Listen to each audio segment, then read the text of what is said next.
Good afternoon. Thank you. Welcome. I'm Dr. Mindy Yoder. I'm Dean of the School of Health Sciences at the University of St. Francis. And on behalf of our school and the university, we want to welcome everyone today. It's exciting to see those of you that have saved some time from your busy schedules to meet with us today to talk about something that we feel is really important, which is the mental health of our community and of ourselves, of those that we love and those that we live and work with. So we're thrilled to have you here with us today. As a university, we want to thank Marcia Hoff and the Lutheran Foundation and LookUp for making this event possible today. And I also want to thank the School of Health Sciences Committee, who worked tirelessly to put all the pieces to the event today in place. We had part one of this event down in the ballroom over the lunch hour and met with a group of about 400 athletes, trainers, and coaches in our city to talk about these issues, and we're excited to continue our discussion this afternoon here. Before our keynote speaker comes, Allison Schmitt, we want to have an opportunity to talk about some things in kind of waiting for that to happen. So I'd like to welcome both Christina Johnson, who's from the Lutheran Foundation, and Clinton Foppel from Remedy Live to start our conversation.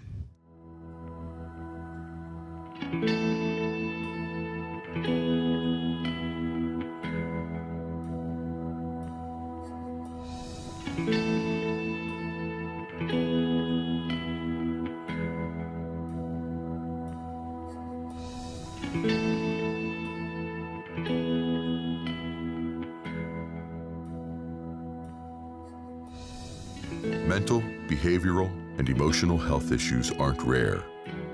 They're everywhere.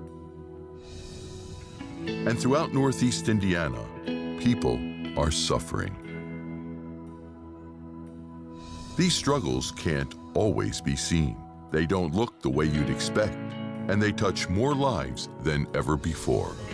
To help our community heal, we've built a community of resources. Whether you want to raise awareness, find help, or help someone else, it's time to look beyond the labels. It's time to look up. To start the conversation and silence the stigma, visit lookupindiana.org.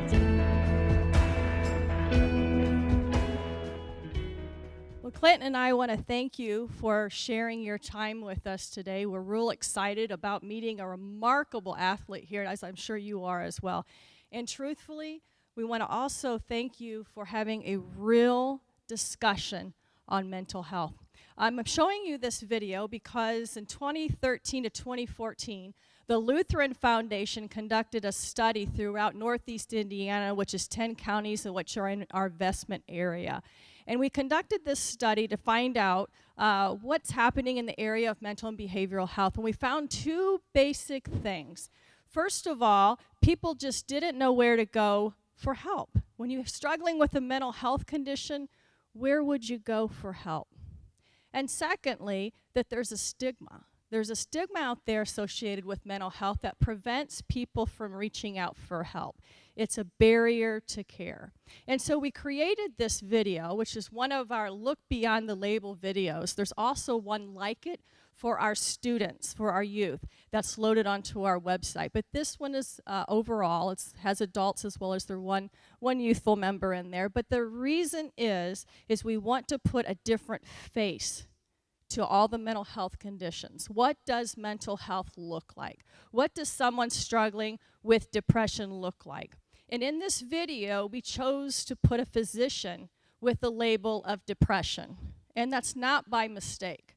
That is because that physicians as a whole probably have a higher struggle with depression than many other professions. Did you realize that?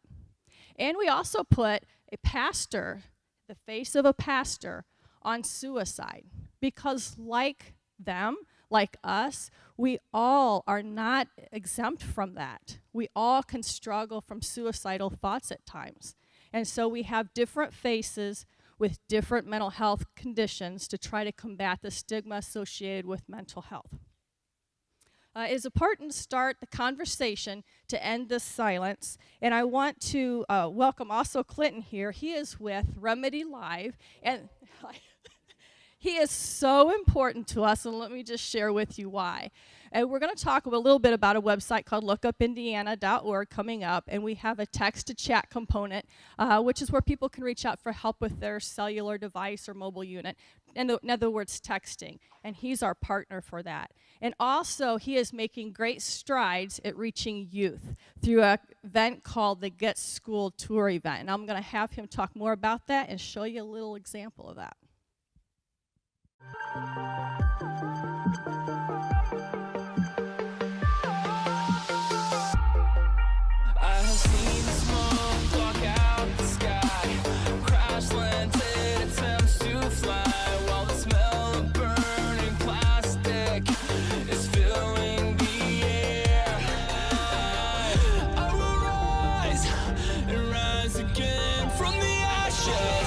Like a phoenix.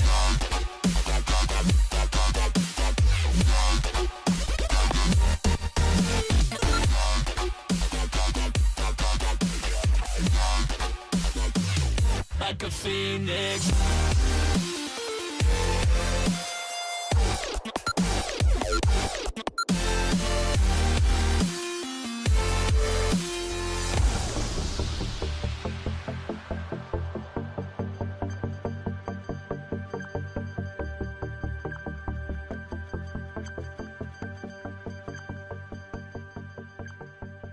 So the Get School Tour, believe it or not, in the last 11 months, its first year, we've had over 45 public school events where we've been able to poll over 20,000 youth using our polling technology that we're going to use here with you guys this afternoon.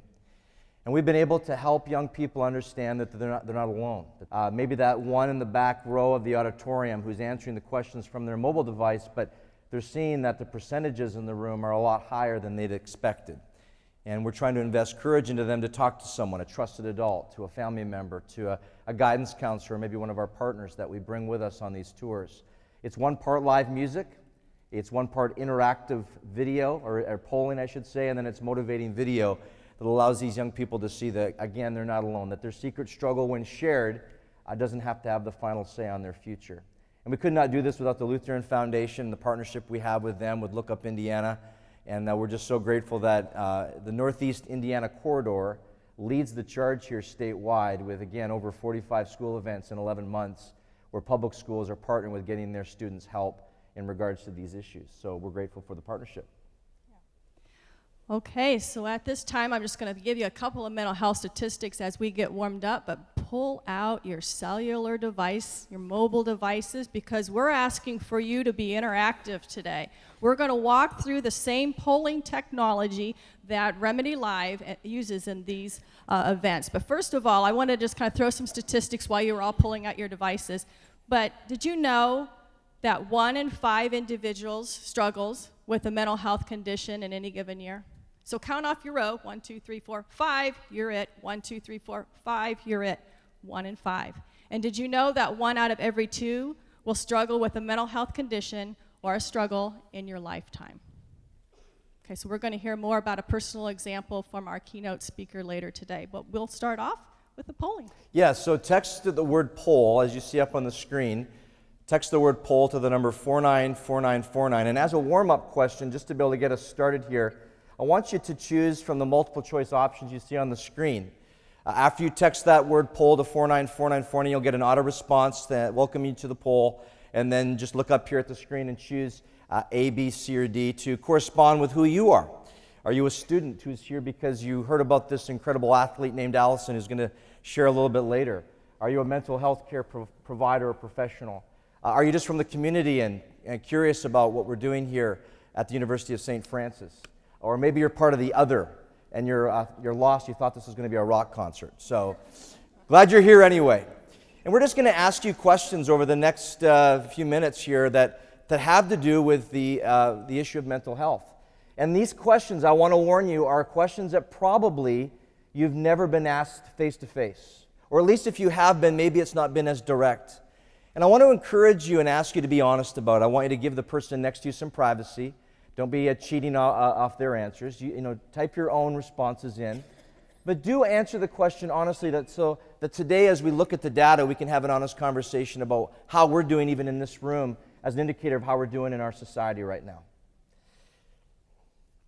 So what's our makeup here, Christina? Wow. Looks like mostly students here today. Of course, I still consider myself a student, so maybe I can still qualify. Okay. Well, I just wanted to kind of go over before we start getting into the questions, just share a little bit about anxiety and depression, give you a little statistics about suicide here in the state. 40 million adults 18 and over, 40 million struggle with anxiety disorder. It's 18% of our population. Guys, it's overwhelming. And with youth, they also have struggles as well. I mean, can you imagine? We're talking about a remarkable athlete here today, but the struggles of athletic performance, the struggles with getting good grades in school, and the struggles that our society puts on us just a result of trying to meet unrealistic expectations. I mean, social media sometimes doesn't help with that. Everybody looks like they have a happy life. And we have to struggle when we get depressed or maybe feel some anxiety when we feel like our life doesn't measure up. One of the things, though, with depression is often anxiety and depression go hand in hand. And unfortunately, about only 1/3 are receiving mental health help when you're struggling. So we wanted to reach out and hopefully get others to reach out for help later. But we'll start with the questions. Yeah, so let's ask a question about depression, and this is about, folks that you know in your circle of influence. So the question is, do you know someone who struggles with depression? And just again, be honest about this. Think about family, friends, people maybe that you work with, and answer the question. I think we're going to see some pretty staggering odds here. 100% of us know someone who struggles with depression. The poll is working. 350 of you are polling, by the way, as we ask these questions. Well, let's ask a bit more of a specific question to you now in regards to where you're coming from with this issue, and ask you about this battle yourself. Do you personally struggle with the issue of depression? And again, it's A or B. Looks like a majority of us in this room are being very honest about this issue, and I appreciated so much, as Allison was sharing over the lunch break, that I think if we're all going to be honest, there are some days when we do indeed deal with what would be defined as real depression. Not just a bad day, but there's been a bad season, there's been a struggle, and we've not talked to someone about it. So again, we're really grateful for your honesty today about this question. All right, well, let's continue and talk about the issue of isolation amidst depression. Because oftentimes, depression, because it's happening between our ears, and we're dealing with it internally, we're not often talking about it to people around us. So let's ask the question about when you're going through this season of depression, how have you felt when it comes to the issue of isolation? Have you felt isolated with this issue causing you to not want to talk to someone or feel like you can't talk to someone? Again, just to keep my eyeballs here on how many of you are answering these questions. Again, I should have mentioned earlier, this is completely anonymous. We're not going to come to your home later on today, and I will show you how you can opt out of these questions at the end so that we're clear about privacy. But 325 of you right now are answering this question. And again, we're seeing that half of you have felt that during that time when you're going through depression, you're feeling isolated. And again, the 32% of you at the bottom there say you don't struggle with depression, but the 16% of you that perhaps have realized that when you get into a depression state, it's very important that you don't stay alone, but you do talk to someone about it. All right. Do we want to go to the next question, Christina? Suicide. Yes. Okay. Let me give you a few little Indiana stats on suicide because it's our next round of questions, and we'll hear a personal story again that involves loss of a loved one. And the CDC recent survey has reported on youth and has reported that Indiana is tied for 3rd place in youth seriously considering suicide. So we're tied for 3rd place as a country. The prior study before that, we were number 1. Okay, so we've dropped from number 1 to number 3, or tied for number 3. However, Indiana's tied for second place in youth that have actually made a suicide plan. Tied for second. We were number 7 in the prior study. So we've kind of gone backwards there. So we need to have an open and very real conversation on suicide today. So we've got a few questions for you in that area. Before we ask the question to you folks, we have asked this question to the 20,000 youth that we've polled in the last 11 months. And not every school wants to ask the question because there's a stigma. And it's not true, but the stigma is that, you know what, if we talk about these issues, it's a real mess. You know, we'll have kids that'll struggle even deeper. And when we've asked the question, do you know someone that struggles with thinking of suicidal options, we're overwhelmed that over 6,000 youth, 67% of them say yes, they do know someone who struggles at that level. And so we want to ask you that question here in regards to talking about the issue of suicide. Do you feel that when you talk about it, it increases the likelihood of them indeed taking their life?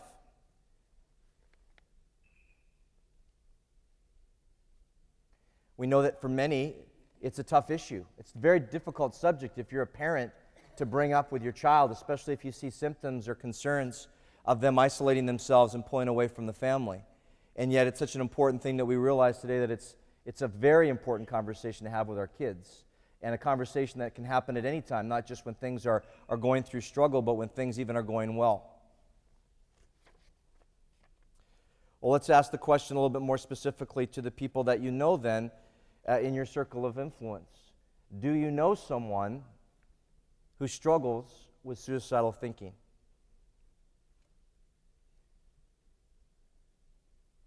And again, isn't that crazy? 67% of the youth we've polled have said yes to this question. And here in the room, we're seeing just a little bit less than that.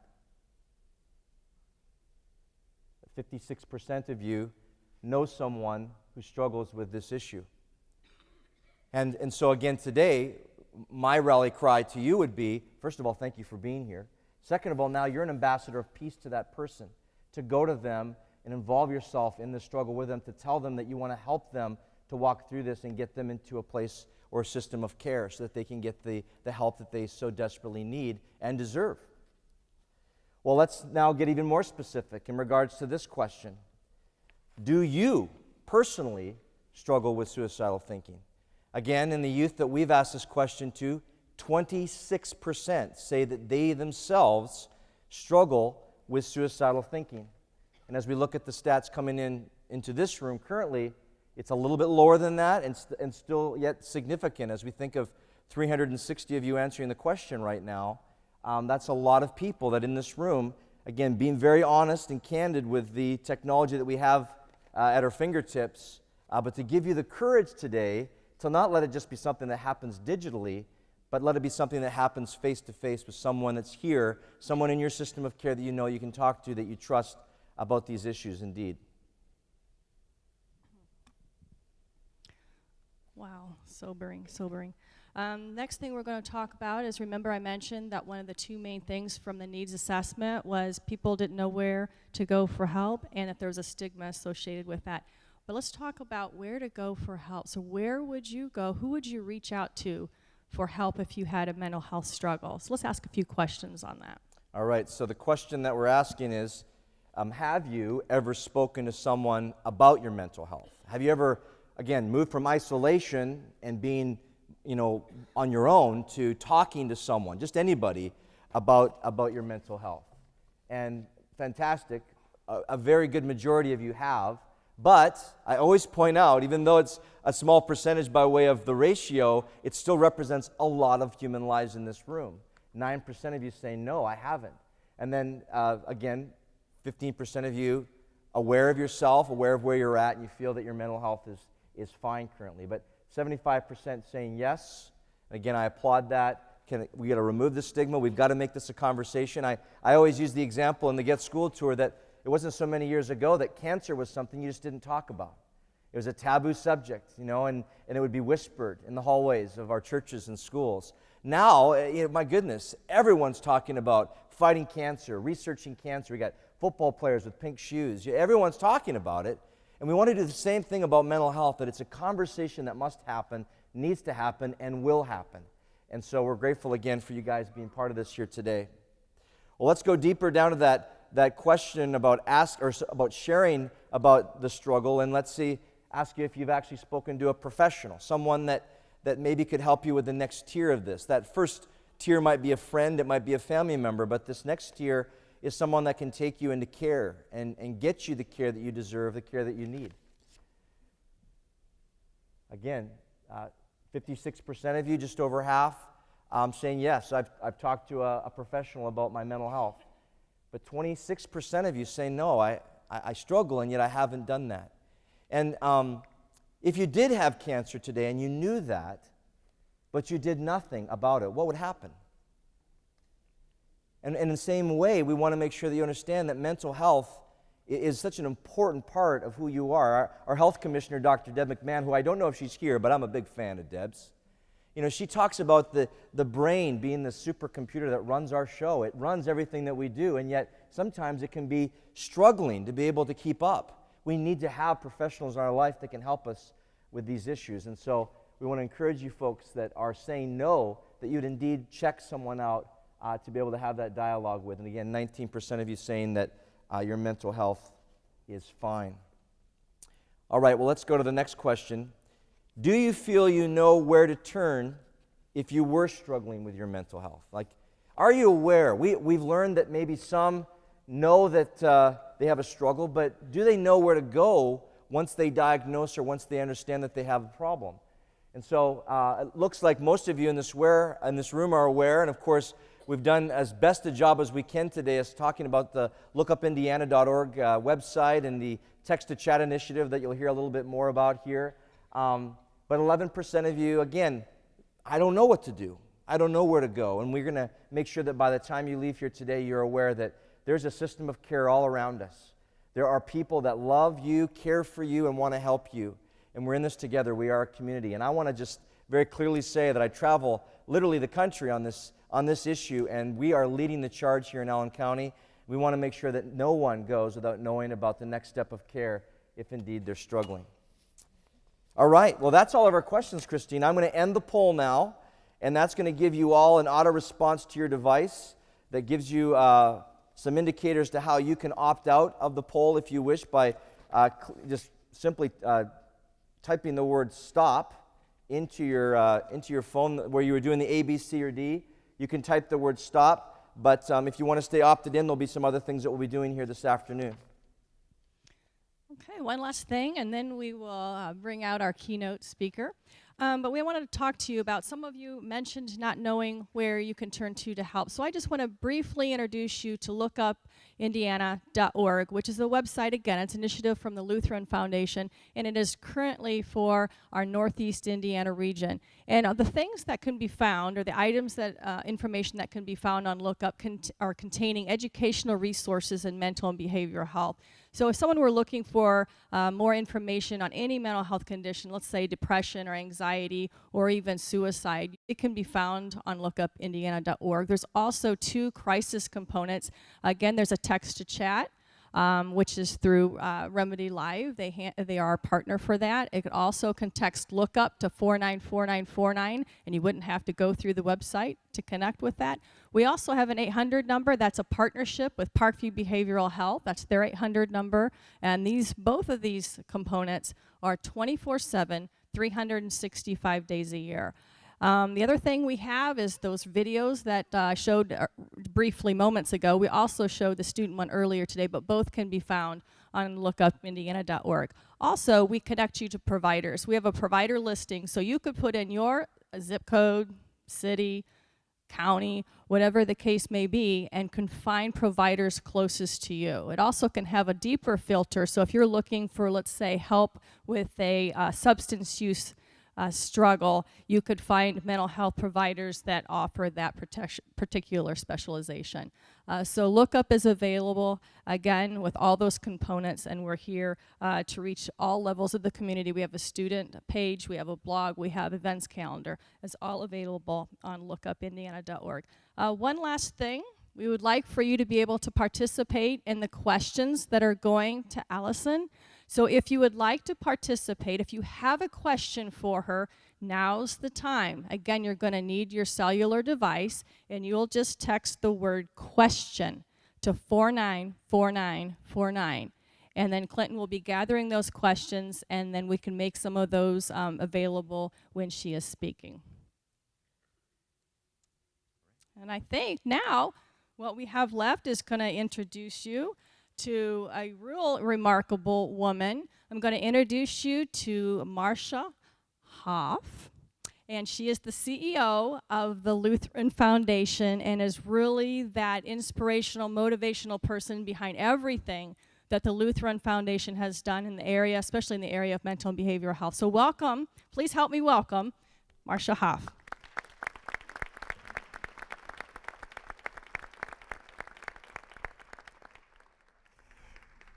Thanks, Christina, for that amazing introduction.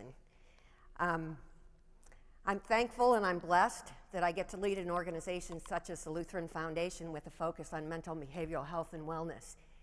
And our vision is that everybody, all people, can experience spiritual, mental, and physical well-being. And so that's the work that we've set out to do.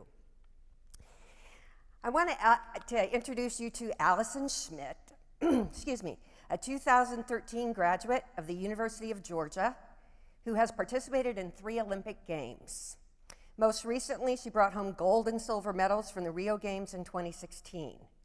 While winning Olympic medals is an impressive feat, we're most proud of Allison for making the recent decision to share her personal struggle with depression.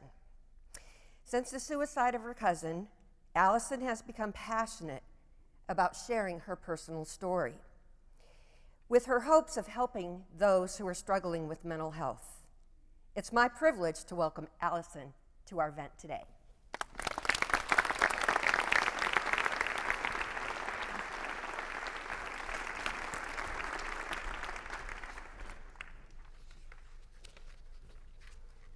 Well, first of all, I want to thank you for being here on your spring break.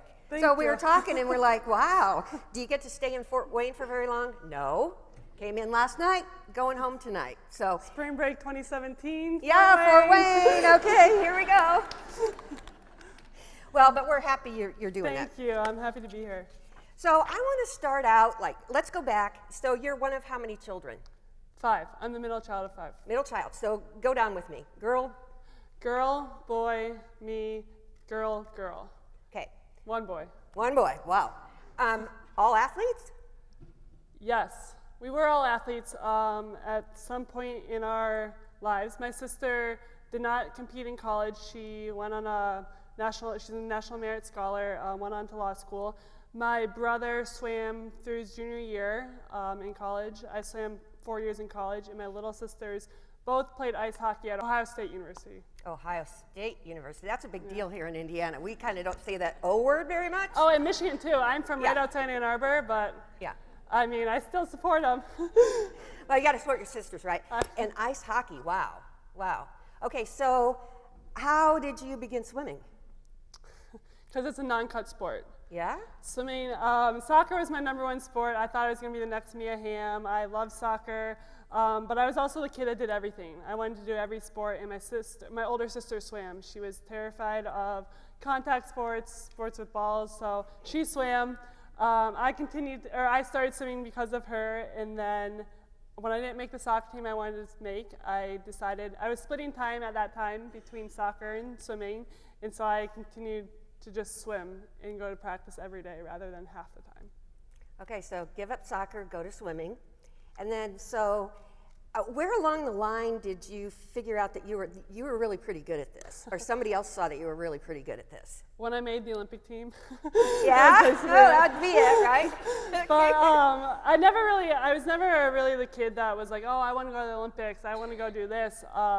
After I figured out I wasn't going to be Mia Hamm, I was kind of just went on with swimming because it was fun. At 16 was really my breakout year, and that's when I was swimming at University of Michigan, the club team at University of Michigan. The coach there at the time, Bob Bowman, which has been Michael Phelps' coach growing up his whole career, offered for me to swim with them in the summer. So I did go swim with them, and 2 summers later was when I made the Olympic team. So what was Michael Phelps like to you? You met him, did he embrace you, or what was that like? Yeah, so he's like a brother to me now. I've been training with him for the past 10 years. I currently live with him and his wife and baby.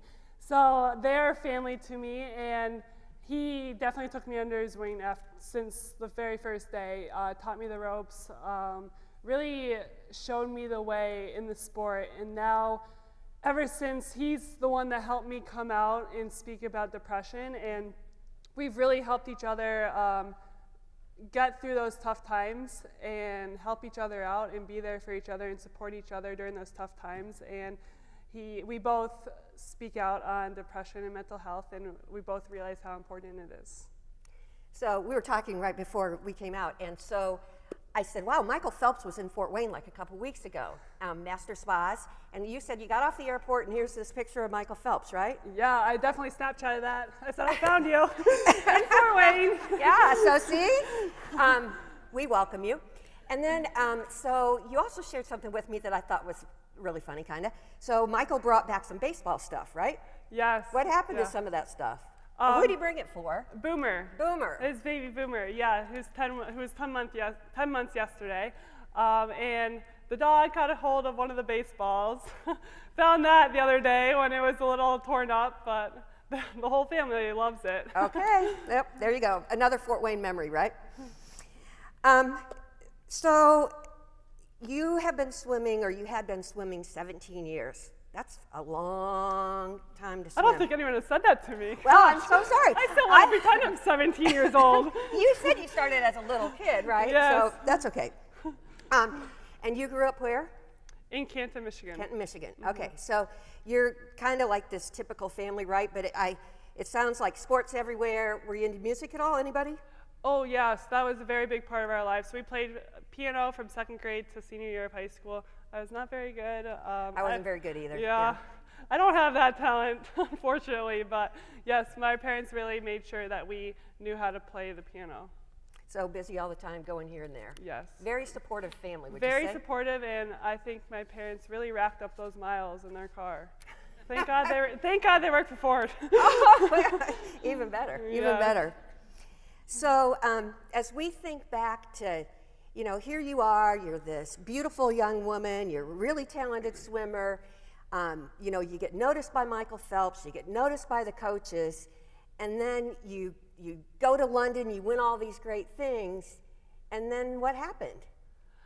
I was known as Allison Schmitt the swimmer. I'd be walking down the street, especially I went back to finish my senior year to graduate, and small town, Athens, Georgia. I went to University of Georgia, and it was always like, I would be getting out of class and being chased by people as I'm getting on the bus, like, can't take a picture with you. And it just wasn't what I was used to. There were times I went on the Today Show in New York, and I'm very grateful for all the experiences I have, and they really shaped who I am. But I always felt like I would be complaining. I would be complaining if I said, I don't want these medals. Like, people were telling me they wish they had these medals, they wish they were me, and I would have done anything to give those medals up and felt normal, so-and-so. So, yeah, I was recognized everywhere, and I didn't know how to deal with that, and I knew what I was supposed to act. I know the persona that the media portrayed, and I knew how I wanted to be, but I didn't feel like that. So I could put on a mask and be like that in the media, be like that in the public eye, but internally I didn't feel like that. So you knew the drill. You knew what to do. Yes. So that nobody else kind of knew what was going on, didn't know how you felt. So like Christina was saying before, you know, we would look at you and, wow, you know, you got this perfect life, everything's okay. Thanks, I'm really good at taking selfies and making sure I smile, and yeah. Yep, that snapshot, and that, if you're somewhere for 3 hours and you take one smiling picture, it's a great 3 hours, right? Yeah, right, Yeah. right. So I was thinking about, you came home after London, and you didn't want anybody to know kind of how you felt. And there was this one day that you were talking about, you really didn't feel quite right, and that night you were texting your family and your friends, and it was like, you didn't really know why, but you thought maybe it was you were saying goodbye or something. Do you remember that? Yeah, I remember that. Talk to us about that. So this was, before I had asked for help, this jumps ahead to January of 2015. And I just come back from Christmas break, Christmas with my family, and come back. My sisters were seniors, I want to say, at Ohio State University, one of the last times I would probably see them play. And they were playing at Penn State, which was a 3-hour drive from Baltimore, where I was currently training. And I knew I was going to watch them play the next day, and I knew it was going to be snowing, and I had thoughts of, okay, this is going to be easy. I can very easily go off the road. I can blame it on the snow. No one will ever know what happened. No one would ever say she killed herself. No one would ever say anything's wrong with her, because it's an accident. Car accidents are always accidents.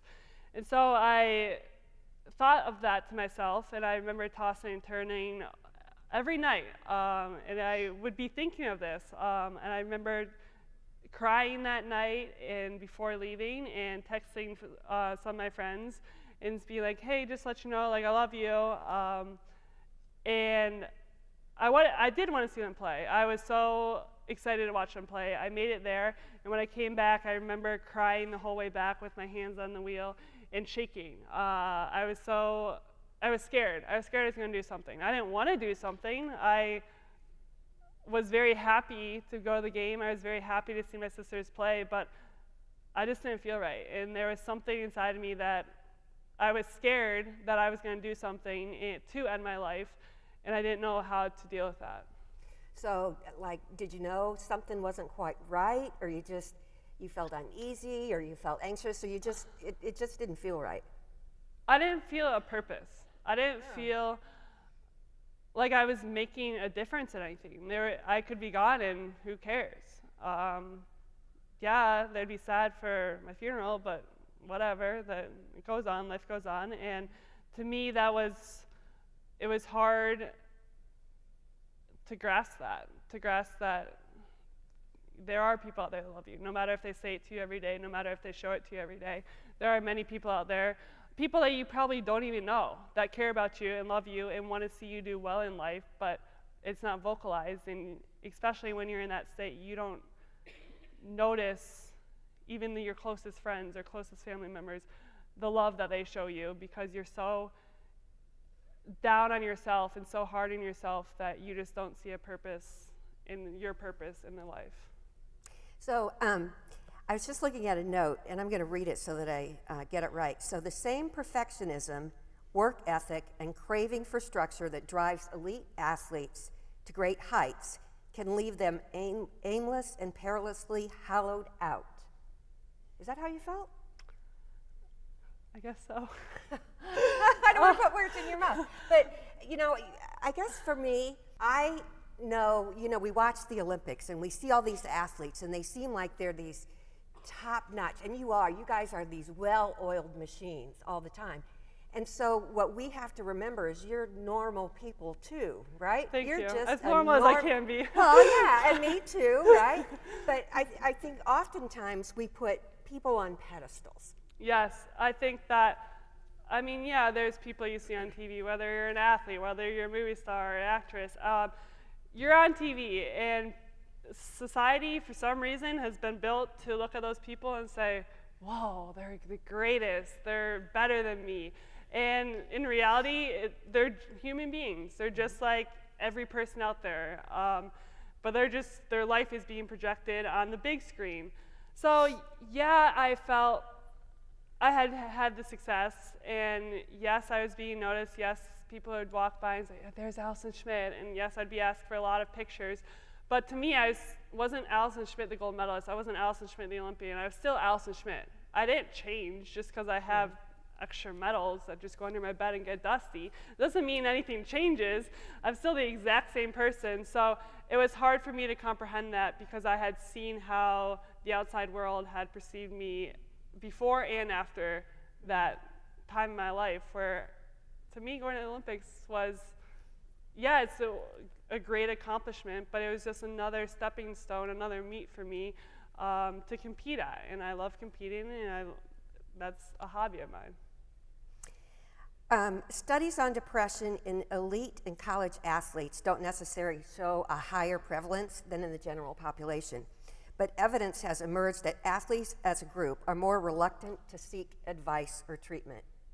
Oh yeah, we can't show our weakness. Okay, talk to that a little bit. Yeah. Nope, yeah, you can't ever show your weakness. That's what we're always taught, right? If you're weak, then your competitors beat you, then they can have a one-up on you, and they can get you when it really counts. But I've really figured out and discovered that being vulnerable is the best thing that I can be. I mean, watch, I'll probably start crying in front of all of you, and I used to hate crying. But being vulnerable really shows your strengths, and being able to ask for help, I think, is one of the strongest things that someone can do. And I think that seeing a psychologist for me has been the strongest tool that I have used in my life, and I wish I knew that earlier. But I always thought of a psychologist as in the movie Freaky Friday, when Lindsay Lohan supposedly has no background in it and comes and sits behind a clipboard and says, how do you feel about that? How do you feel about that? And it's a crazy man that she's interviewing. So I always thought of that as psychologist, and I always was like, I'm not crazy. There's nothing wrong in my life. Why should I be going to a psychologist? So that's exactly how I felt about it, and now I'm able to see that it is the best tool for me, and I think it's the best tool for any human being out there. Great analogy, by the way. I love that. Freaky Friday. So you were very close to your cousin, and she was super depressed. Did you know that she was really depressed? No. So you guys didn't really talk about that, even though never. You swam together, you vacationed together, you did all kinds of stuff together. Yes, so she's my younger cousin. She was 8 years younger than me, and we would go on vacation together. I would give my hand-me-downs to her, and I would see her play, and she would tweet me, and we would talk about our friends and stuff like that. But I never knew anything was wrong. I knew that there were sometimes troubles just from talking with family. Family rumors always go around. Family gossip always goes around. And we're a very tight-knit family, very big and tight-knit family. And yes, we knew that there's things going on with school, sleeping a lot, but never put two and two together that there could be a mental health problem. I would never talk about it. I never talked about it myself, and I would never ask her about it, because it's always the white elephant in the room. Why would you ever talk about that? Why would you ever get together and talk about something so hard and talk about your hard times and the times when you're upset? When you're together, you should be happy and talk about all the good times and bring back the good memories. So that's how it's always been. And so tell us what happened. May 5th, 2015, my 17-year-old cousin committed suicide. She lost her life on a Tuesday. She came home from school and she had shot herself. She called 911 on herself to save herself. She was unfortunately unable to be saved. And if she could have seen how many people were at her funeral and known how many people had loved her, from her friends, her family, the communities, the surrounding communities, basketball teams that she competed against, her own basketball team. I know that at 17 years old, how I felt invincible, how I felt that I had the world in front of me, how nothing could ever be taken from me. And compared to 25 years old, when I realized that life can be taken like that. I understand that the brain is not fully developed until you're in your late 20s, early 30s. And so it's not out of the norm for a teenager to act upon that, to think like that. But if I'm able to stand up here and address you guys, let you know that it's okay to feel like that, and it's okay to have those thoughts, but more importantly, it's okay to ask for help, and it's okay to reach out. It's not going to show your weakness. It's not going to show how, it's not going to be complaining. Life is a big game, and in this big game of life, we need that support from everybody around. So your dad's name is Ralph, right? Yes. Ralph, He's going to be so happy you said his name. I He hope is? he's watching this. Oh my. Well, He would be here today. He had just had brain surgery last week, and he's getting the stitches out today. He had, so my parents are not here, but my aunt and uncle are here. all right. Yeah. So, and glad that they're here too. So your dad picked you up at the Pittsburgh airport the day before the funeral. And it's said that you spent the previous night caved in with sorrow, slumped in a giant beanbag chair at Michael's place as he and his fiancée then, Nicole Johnson, and their French bulldog, Juno, hovered protectively nearby. And you were wondering all those things, you know, how didn't I know it? Why didn't I reach out? You have all those, like, you second guess yourself. So when Ralph pulled into the driveway, you opened the back door, threw in your bag, your dad stayed put, and he said, have you ever felt like that? He said, have you ever had those dark thoughts? And what'd you say? I looked out the window away from him, and I said, yeah. I'm not one to come out and say anything, as I'm crying already. Okay, so I wait. guess- No, it's fine. Here. Good thing there's tissues here. Yeah, you got it. I'm not one to come out and say anything, but I won't lie.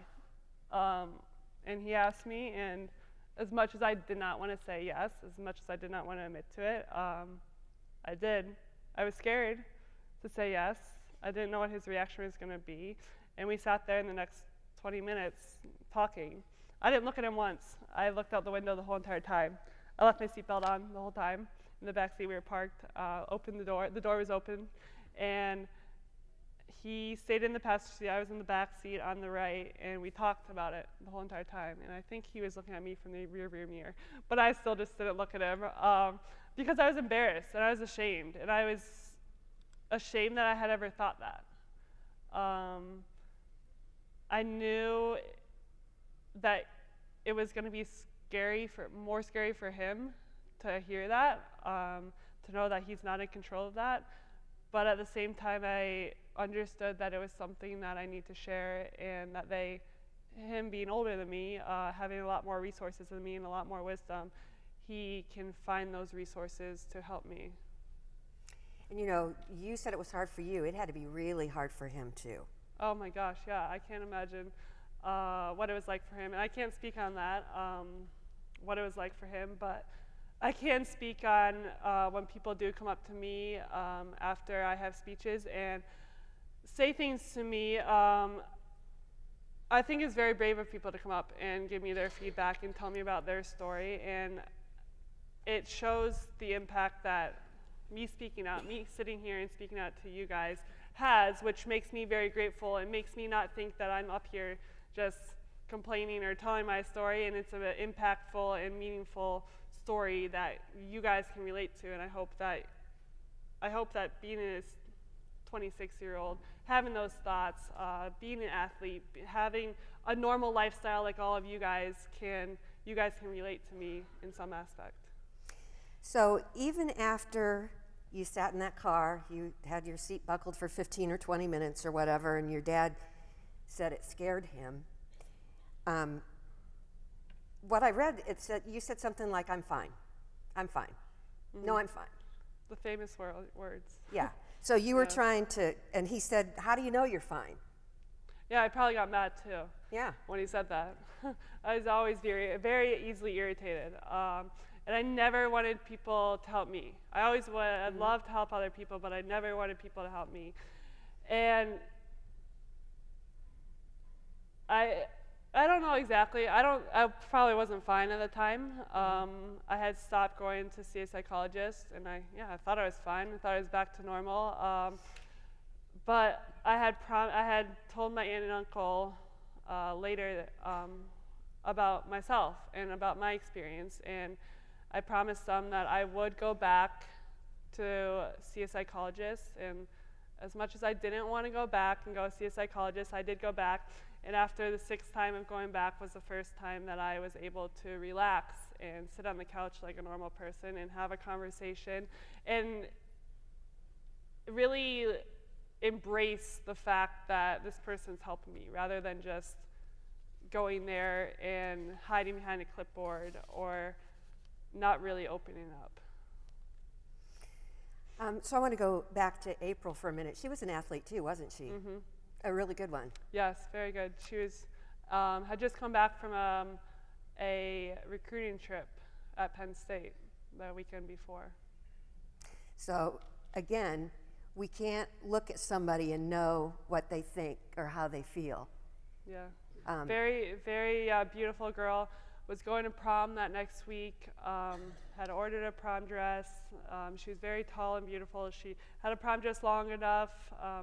Always loved to help people. Was the jokester of the team. I mean, hearing the stories at her funeral of all the pranks she'd played and all the memories the teammates had, she was always the life of the party and always smiling.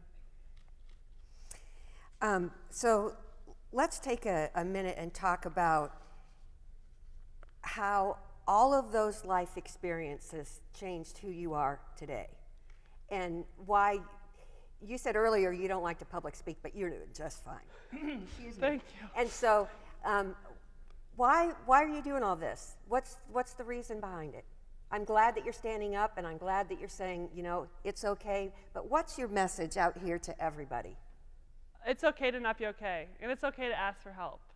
I think that we're taught from such a young age to push through everything. If we persevere, if we keep pushing through the hard times, then we'll get out stronger than ever. And yeah, that's very prevalent in school. If you fail a test, keep studying harder, you'll get a better grade.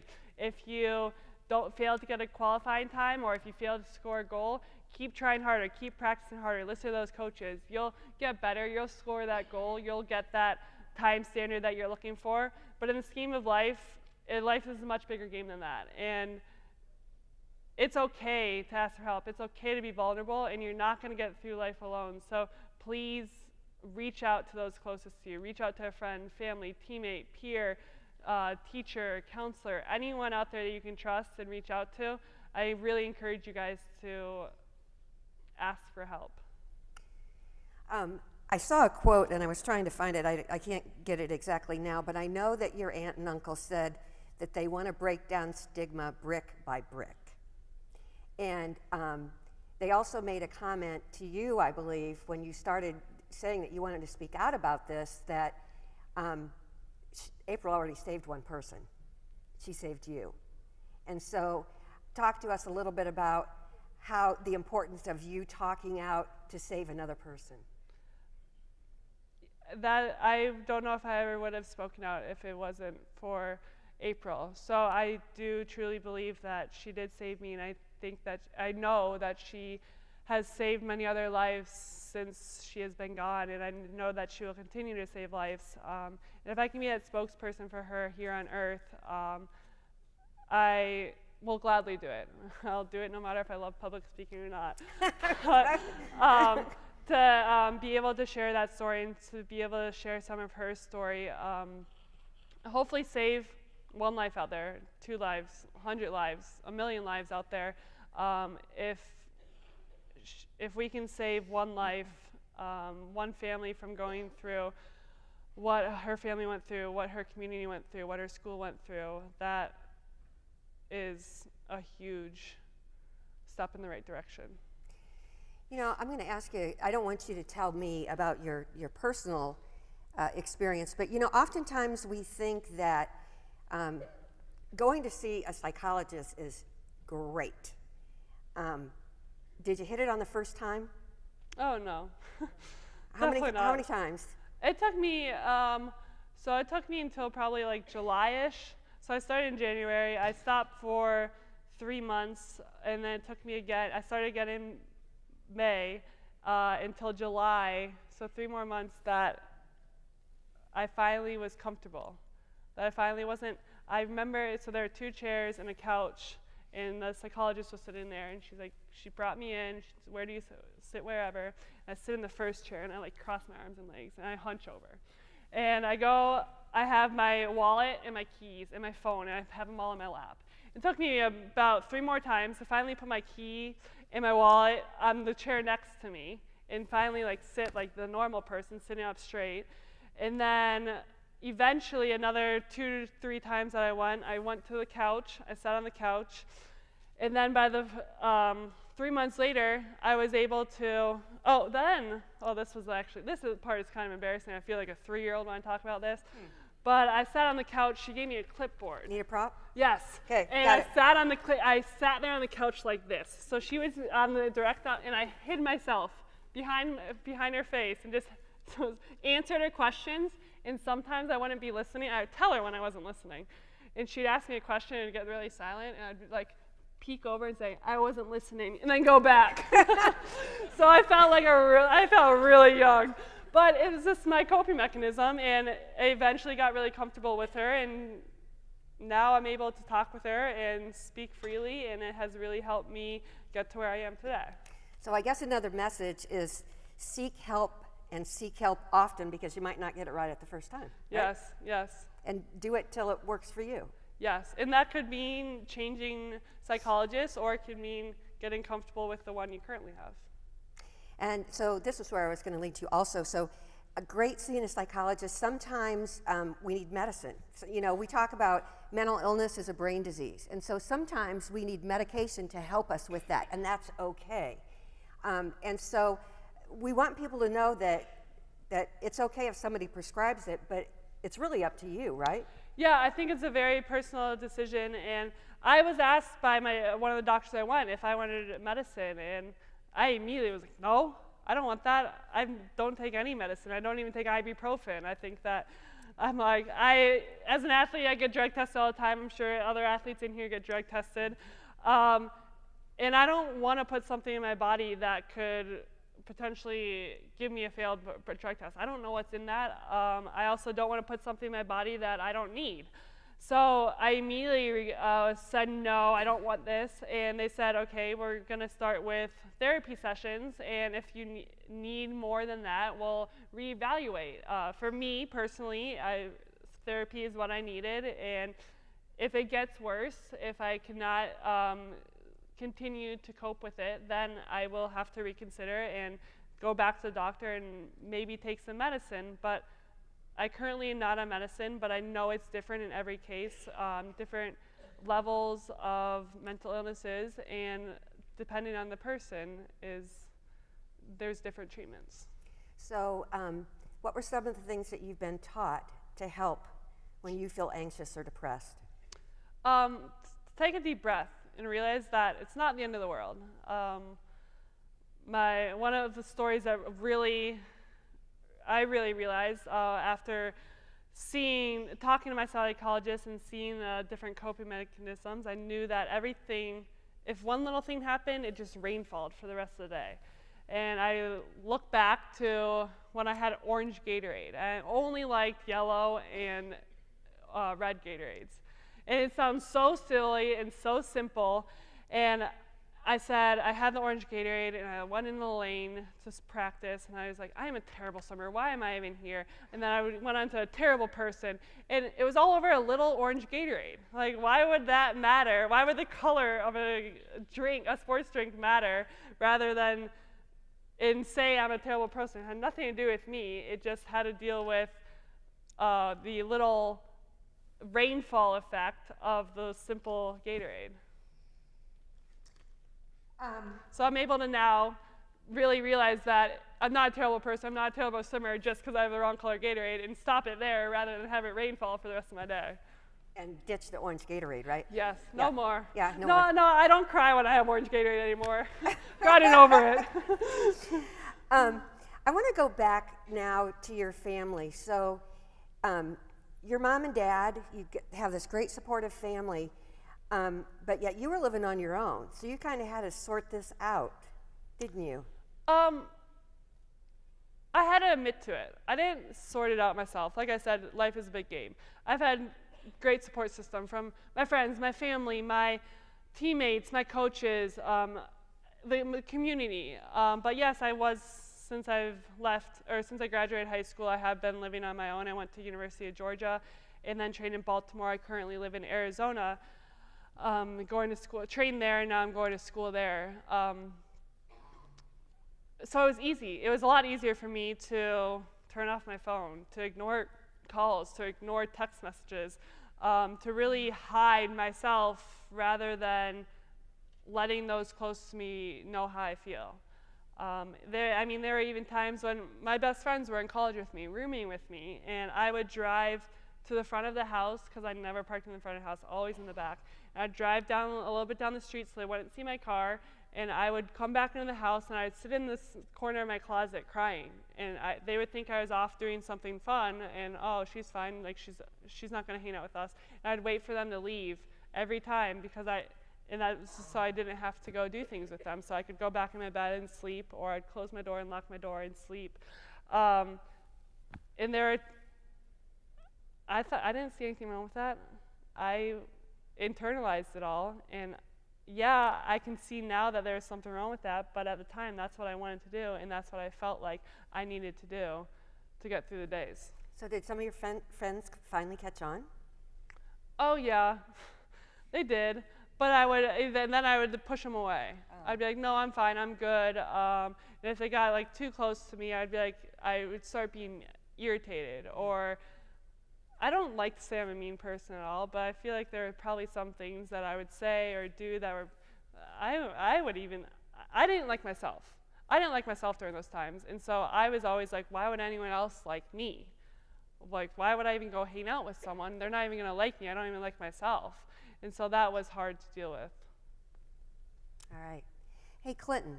Yeah. We have any questions? Too many. Too many.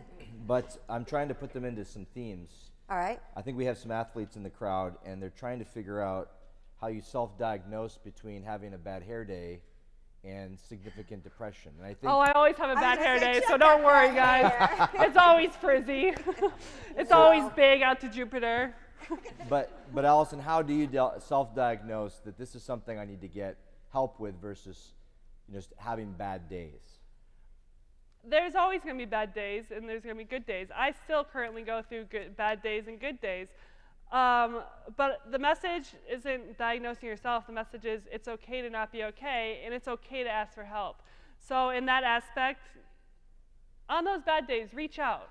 Let someone know. You're not a doctor. You don't know really any chemicals in your brain, so leave that to the doctors if you want to go to the doctor and get diagnosed. But the real message is to ask for help, to reach out, to let someone else know how you're feeling, and know that it's normal. Know that it's normal to feel sad, know that it's normal to feel upset, and know that it's normal to feel happy on certain days. So you're going to go through all these emotions. Know that that's normal, but also know that if you are having a bad day, if you are feeling upset, that it's okay to quote-unquote complain. We all like to say it's complaining, but it's not really complaining. It's being vulnerable and letting people know that I need help to get through this certain aspect of my life. It's hard to be honest, isn't it? Oh, yes. Really hard. Hey, Clinton, what else? Another common theme is we're at a Catholic university here. Has faith played a part at all in the hope and the community and the support around you? I know family's obviously huge. Yes, I've grown up Catholic, going to church every weekend, and I've been very grateful to have that community, that church community with me. And when I went to college, I probably didn't go to church as often as I should have. I would try and go every weekend, but then there are times when social life would get in the way, or that I'd rather be doing something else. And so, yes, it was hard for me at that time, and I did turn back and start going to church more frequently, knowing that God has got me to where I am today, and He will continue to help me. And I know that no matter who anyone believes in, that there's a higher power out there that helps and has gotten me to where I am today and has helped me in my recovery process. There's another theme in regards to some of us in the room that have either children or family members that we see have significant need, but yet are resistant to getting into the system of care. And I can imagine, again, I think you spoke about this over lunch, that if you're an athlete and you're told to do something, sometimes it's not as easy as coming alongside and hearing your story. But what would you say to some of these parents and friends that have resistant family members that do need mental health care but just don't want to get it? Well, I also know it's a lot easier to tell someone they need help, or for me to say, just ask for help. It's okay to be okay. It's okay to ask for help. It's easy for me to say that, but it's not necessarily easy to act upon that. So the best thing a friend, a family member can do is truly ask someone how they truly are. Not just a, hey, how are you, as you keep on walking down the hallway.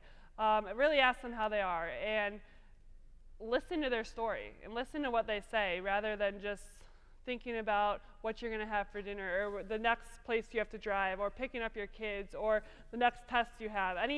All those thoughts that are in your mind, wait for that 1 minute that this person, you can ask one person, how are you today? And listen for their response, rather than just hearing the good, fine, okay. I think that's the biggest thing that us being human beings want, is someone to just listen to us. And I know that it's not the easiest thing to ask for help, and I know that you have to truly want help, and you have to truly ask for help to receive it. So no one can push that on you, but you can also let everyone know that you do love them, that you are there for them when they're ready, and you are there for them. You are there to listen to them no matter where they are in their life. I wasn't downstairs for this part, but this is a specific question that you may be able to speak to. You talked in the last session about trusting the process. Can you speak to that a little bit? Trusting that you're on the right path.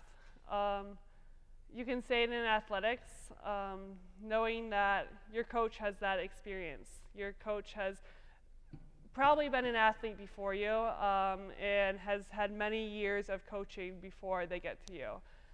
Knowing that I don't know how to coach myself in swimming. I don't know how to train. I don't know how to lift weights. I know that I need that coach to really help me get to where I want to be. And you can say the same thing in life. I don't know the outcome of life. No one here knows the outcome of life, and everyone knows that it can be taken in the snap of a finger, in the snap of your fingers. But at the same time, there's professionals out there that can help you, and there's older members, whether it's teachers, counselors, someone in your church, parents, that have had many years of wisdom and many more years of experience that can help you. And so trust in them that they have been there, they have done that, and they will help you see the light at the end of the tunnel. There's a couple of questions that are pretty specific. I don't know if you're going to be available afterwards if someone wants to talk to you one-on-one, because they're pretty specific. I'm curious, because we're so honored that you're in our community today, and you are a celebrity, whether you like that or not. Thank you. I'm not really, though, but thank you. Your courage to say, I'm going to stand up and be a voice in this conversation, have you found that other celebrities, other athletes, other people that meet you also struggle within not just the industry of swimming, but just at a level of influence that you have? Because we do need more spokesmen like you, or spokeswomen. The support I've got has been tremendous, and people coming out, whether it's at the Olympics, whether it's people messaging me on Facebook, Instagram, Twitter. The support has been tremendous, and I know that there's a lot of other people at my caliber, at up-and-coming calibers, at people who have retired and moved on to different careers, have experienced the exact same thing. And so that just right there shows how prevalent this is in our world and how normal it is in our world. But at the same time, we think that it's not normal, and we think that we're the only ones going through it. So yes, there's a lot of other people that you see on TV that go through the same things you go through every day. And I'm here for you guys to let you know that, yeah, you guys see me on TV. Yeah, you cheer for me. Thank you for that. But at the same time, I'm still a very normal person, and I go through the ups and downs that everybody else will go through as well. I guess my last question, or at least until more come in, there are some that orbit around your cousin's taking her life, and the question I think for some maybe are survivors of suicide in the room is where to go after that. You lost someone dear to you. Obviously, it's motivated you to action.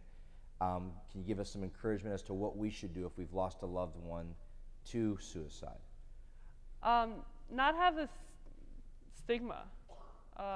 I know that prior to 2012, I always thought that suicide was very selfish, that how could they do this? I now really understand that it's something in the brain. There's chemicals in the brain that can be fixed, that can be worked with, but you have to accept that help. And mental health, depression is an invisible disease. It's not something where you break your arm, you break your leg, you have a cast, you're in a wheelchair, and everyone goes, oh, they're handicapped because they have a cast on. Mental illnesses are a handicap as well, and you may not be able to see it, but really open your eyes and don't judge someone by meeting them one time, if they're sitting by themselves. Don't just judge them and say, oh, they're not friendly, they're losers, they have nothing going on in their lives, because you truly don't know anything about their life, and they could be going through something internally that could change your life and will change your life if they internalize all of that and keep isolating themselves and feeling lonelier and lonelier every time. Are we allowed to ask you about the next Olympics? I feel like that's a question of the hour. Yeah. I am currently not swimming, but I have not decided if I am retired yet. I have still been working out, but have not been swimming to the caliber I have been, but I have not decided if I'm going to continue swimming or not. And I'm sure people are curious. So, graduate in Georgia, you're now in Arizona, and what are you pursuing? I'm getting a master's in social work, directed into counseling, and I want to be able to speak not only on my experience, but on the chemical and the scientific knowledge and background of the brain. And I want to really target the population of 13-year-olds and above that experience mental illnesses, experience depression, and reach out to them to let them know that it's okay to not be okay. Marcia, along that, I guess there is kind of a thread here of what should we be looking for in our circles of influence? What are warning signs that we should be looking for among young kids? One father here has asked a couple times, he's got a daughter who's around 10 years of age, and he sees things that he wants to know more about, but give us some things we should be looking for with our friends and family. I wish I really could answer that. I think. Can I help you? Yes. Okay, so when we were talking before, you said that you were pulling back from your family. You were usually really close. You were kind of pulling back, and you said you were angry. Do you remember you talked about a Thanksgiving and a Christmas that it just wasn't right for you? Yeah. Do you remember those? Yeah.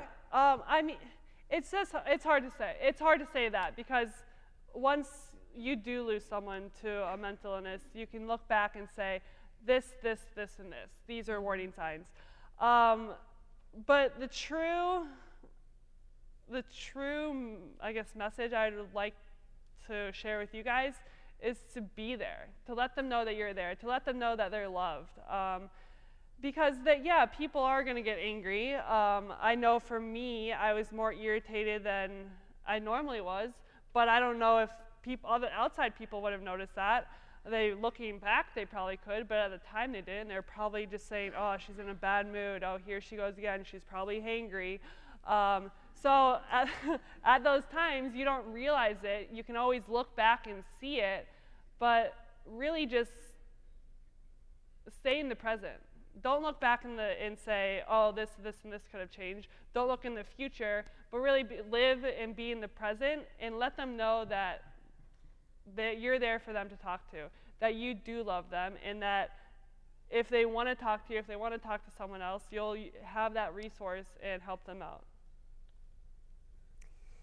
On behalf of the University of St. Francis, the Lutheran Foundation, and our community, we thank you for being here with us today and being so honest in sharing. Thank you. We want everybody to know there's hope, right? Yep, there's always hope. All right. Thank you. Thank you.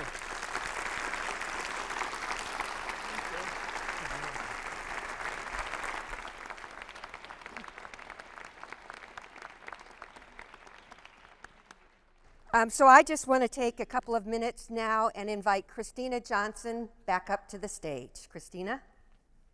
Wow, that was a very moving conversation. Thank you again to Allison and Marcia, two remarkable women. Thank you. And thank you to Aunt Amy and Uncle Tim for being here as well. Wanted to just kind of have a heart-to-heart here.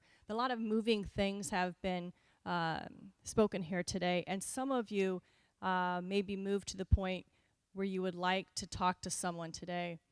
We have a few professionals from the Bowen Center here for you to talk to today if you would like.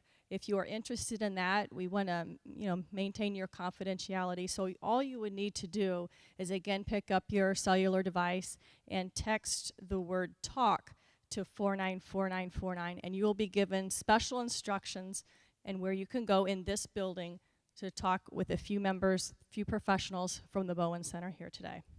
Just a couple other things. If you are staying for the meet and greet with Allison, please remain in this room. This is where that will take place.